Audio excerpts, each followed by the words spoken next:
everyone, welcome back to the Hidden History of Business podcast. I'm Meredith Hutchison Hartley. I'm Frank Hutchison. And I'm Emily Geddes. And today we're talking about beer in some lesser studied parts of the world. Now, one of the things that we really wanted to do as part of this podcast is to include perspectives from around the world. It's very easy to have blinders on and only think about our culture or where we came from. And a very European-dominated interpretation of history. Very Western-centric kind of idea of how these business ideas developed. I've seen a whole bunch of documentaries now on the history of beer. Lots and lots of beers, guys. And everything is, here's Mesopotamia, then there's Egypt, and then there were the Greeks, and suddenly the Germans and the Europeans developed beer, and then it came to America at the end. But that's not the whole story. It's not. No.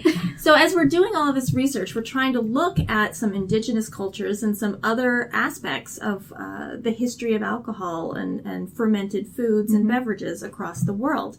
But then you run into the limitations of Google, of A Eurocentric interpretation of history, which is what we run into a lot. So, for example, I was looking at Australia and Pasifika indigenous cultures and their use of fermented beverages and beer and traditional foods.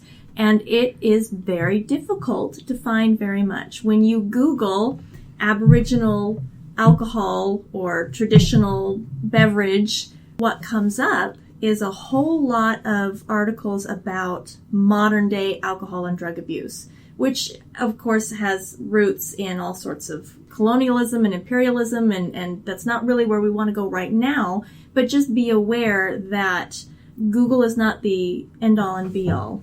Well, the problem with Google is that we're adding so much information to the available library, if you will, in the world, that the history sometimes that you're looking for gets drowned out because there's so much that's happening now that takes dominance. And I think it's also limited by our business limitations. Like when you go to study the history of beer in Asia, one of the most common things you run into is beer was introduced to China in 18-something or other by this particular company, which... And never before that had anyone in Asia ever had anything alcoholic ever. Exactly, which is hilarious because beer is in the Vedas. Beer, I mean, the Shang dynasty nearly collapsed under a horrific wave of alcoholism. And it wasn't just wine or sake. The whole point is that what they were looking at is the corporate history of commercialized beer and also our very limited definition of what beer is. Which is influenced by our Western Eurocentric culture. Which is tied to regulations that were developed in Germany and other places in Europe. They came to dominate the regulations for so long. And just because the definition is based on what was happening in Germany or other parts of Europe 200 to 400 years ago, we have to remember that doesn't mean that's how it's been done for all of history. And we discover that because as soon as you change your search terms and start digging through older texts, suddenly you find a whole bunch of really interesting information. But we're limited by our biases and other people's biases. I could think I'm Googling all the right terms, but if I don't recognize that my sources have biases, then I'm going to get caught up in it too. I'm going to think beer arrived in Asia with the Europeans in the 1800s, and that's not the whole story. It's not the whole story. So, and what did you find about alcohol and fermentation before the European invasion?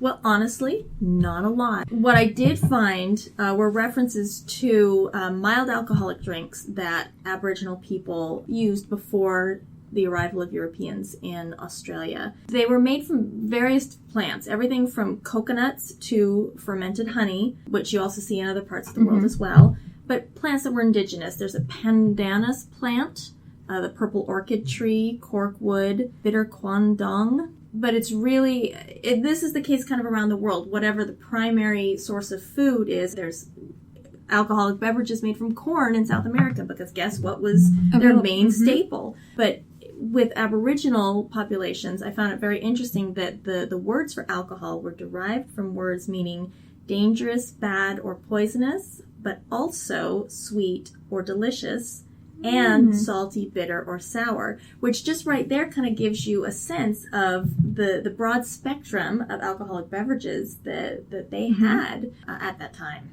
One of the issues we also have because of our biases is we think nowadays of alcohol as a thing that we drink socially or at a meal. And in a lot of cultures that are not ours, that's not what the purpose of the drink was. It had a ceremonial purpose. It was medicine. It wasn't, they were using fermented foods or finding a way to use surplus in a way that we wouldn't define it now. Well, and there's also a difference in the way that they had to make it. Meant that it was limited. They couldn't do it in basically what we would consider huge vats or anything else. And really what the Europeans introduced was industrialization and the production of large amounts of it, which meant that the use would change just because it's more available.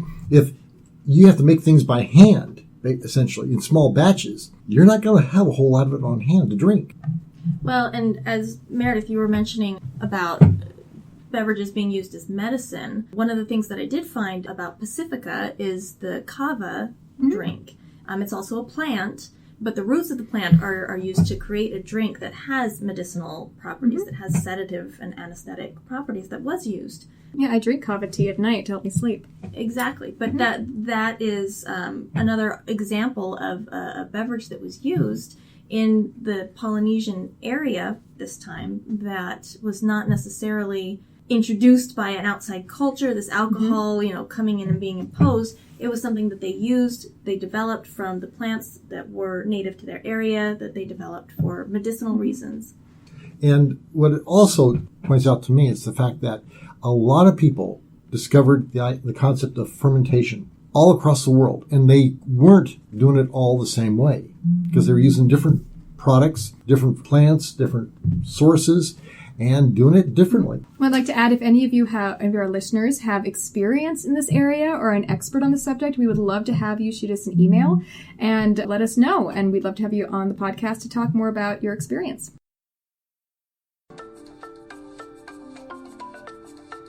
If you liked this episode, consider leaving us a review on iTunes, Stitcher, or social media. You can find snark, updates, and behind-the-scene peeks at production on Twitter. Our handle is @HiddenBiz. That's @HiddenBiz. You can also find us on Facebook as The Hidden History of Business. Music for this podcast is from the album Time Within Itself by Michael Waldrop and used with permission of the artist. You can find out more about it on iTunes and Amazon. If you'd like to access show notes and multimedia content and the periodic rant from your hosts, be sure to visit our website at www.hiddenhistoryofbusiness.com.